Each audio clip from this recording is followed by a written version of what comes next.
Are you worried of SCA? Maybe you're feeling you're not confident to sit this exam. The SCA is a challenging exam and is bound to cause anxiety among GP trainees. Hi, my name is Dr. Erwin Kwun. I help GP trainees to succeed with the MRC GP exam.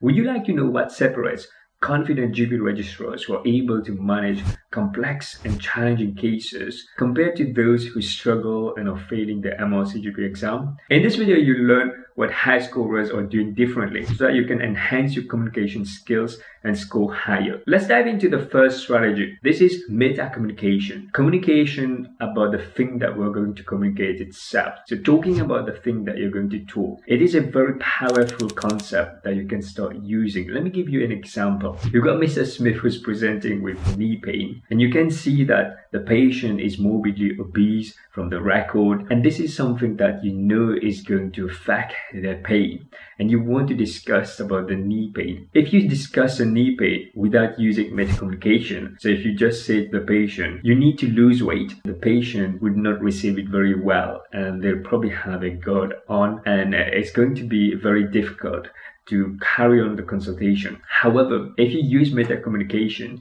you change the dynamic on the conversation. So instead of just talking about the weight, what you do is you talk about what you'd like to talk. For example, if you use metacommunication in this scenario, you might say to Mr. Smith, I understand that you've been having a lot of knee pain. There's something that might help with this knee pain, and I wonder whether we can discuss about your weight. So by talking about something that you'd like to talk and respectfully asking permission from Mr. Smith to talk about the weight, then you change dynamic on the conversation where the patient might be more receptive to talk about the weight. If you just went and talk about the weight without talking about what you'd like to talk first, then the patient might not be as open to talk about it. So metacommunication is really powerful. Let me give you another example. You're in a consultation and you've just discussed a diagnosis with a patient, and you sense that the patient is not taking that news very well. By using metacommunication, you can be more objective about the talk that you're having and explain the patient what you're sensing. For example, you might say to the patient,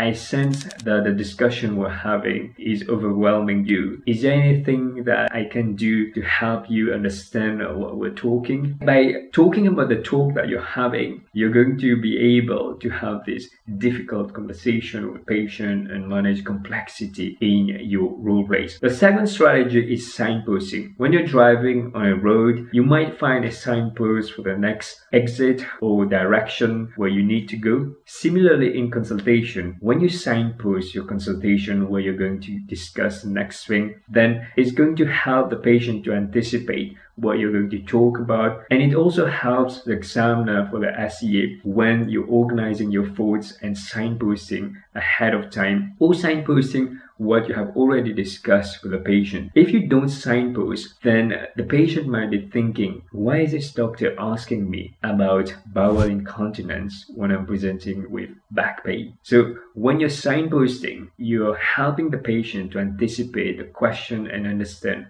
the reason why you're asking this question. For example, you might say to the patient, when someone presents with low mood, there are a few questions that are important we need to check to make sure that there's any other problems going on.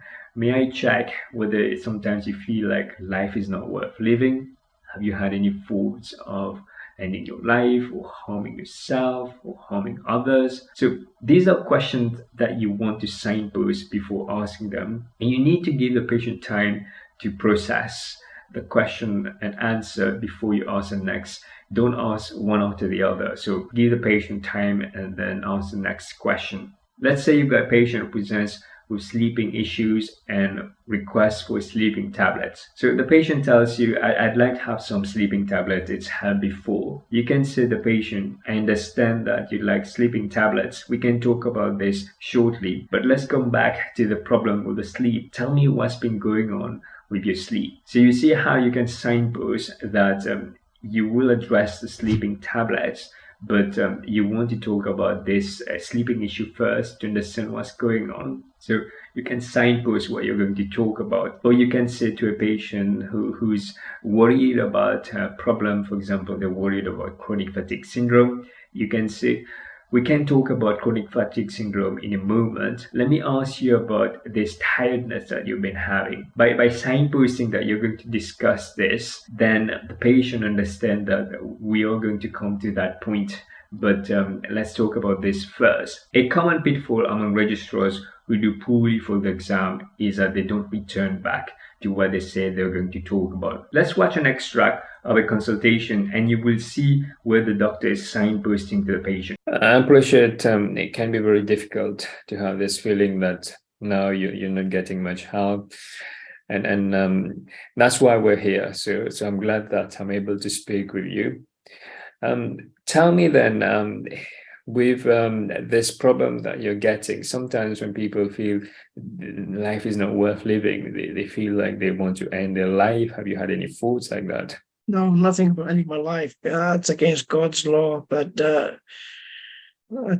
life seems to be pointless and I don't seem to have a purpose in life anymore. Strategy number 3 is giving a receipt to a patient. When a patient presents pain or they're suffering, it's important that you're able to acknowledge the patient's situation, the suffering, show that you can understand where they're coming from, so that the patient feels heard and that you validate that concern or that suffering that they might have. So often I see registrars saying to patients, "I'm sorry to hear that," does not achieve much in that circumstance. If you've got Sarah who's presenting with a terrible headache and you say to Sarah, "I'm sorry to hear that," you see how little that will do. It's going to separate you. What you want to do is show that you understand that patient and you're on the same team as a patient. So by giving a receipt to a patient, you show that what's going on is difficult and you hear where they're coming from. So let me give you an example. So you can say to Sarah, "I hear you, Sarah. I understand that this pain is really bad." So by doing that, it's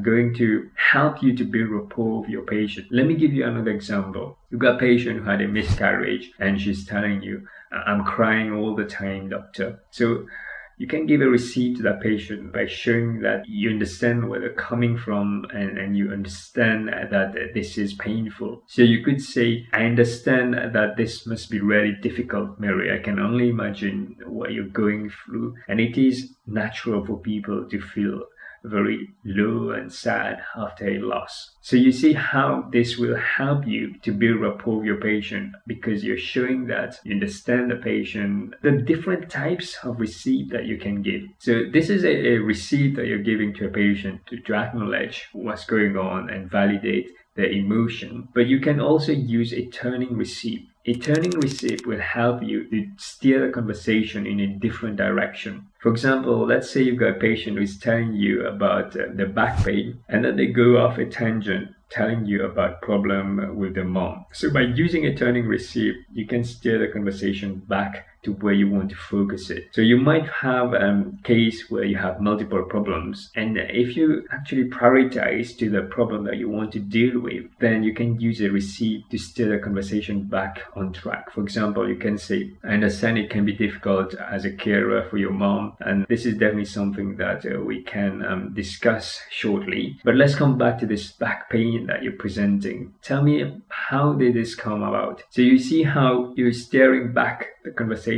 on track by using a receipt. Are you enjoying this video so far? If you found this video useful and you're struggling with your consultation and think you might need one-to-one support, click the link down in the description below to book a call with me to see whether I can help you. Let's go back into the video. Strategy number 4 is summary. A good summary is time around the 6 minutes mark. Sometimes registrars might be summarizing too early, and it doesn't help because you have not gathered enough data to do a good summary.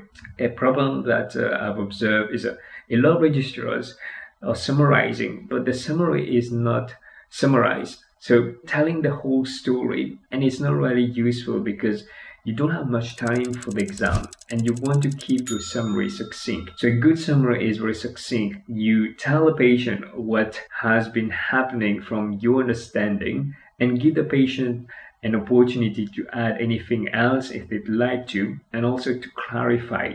A good summary uses a patient's own language instead of medical jargons or your language that might not really show that you understand what the patient's telling you. A good summary will also include the patient's feeling or the expectation, and it's important that you practice summarizing, because if you're summarizing and you're taking too long going through every detail, then it's not going to be that useful. Make sure that when you're summarizing, you summarize the salient points in the consultation and what's really important, and you show the patient that you understand them and that what you're going to do about that. So a good summary would be to say to the patient, signposting that you want to recap, for example. Thank you for telling me about this knee problem that you've got, Mr. Smith. Just make sure that we're on the same page. You had this problem for the last 3 weeks. It's affecting your ability to walk, and you're hoping for some investigations today and something to help with this pain. Is that right? So by doing a summary like that, you're not going through the whole story and you're keeping it short. If you found these 4 strategies useful, you might want to check out the next video here. Click the video to watch it. Take care, everybody. Bye-bye.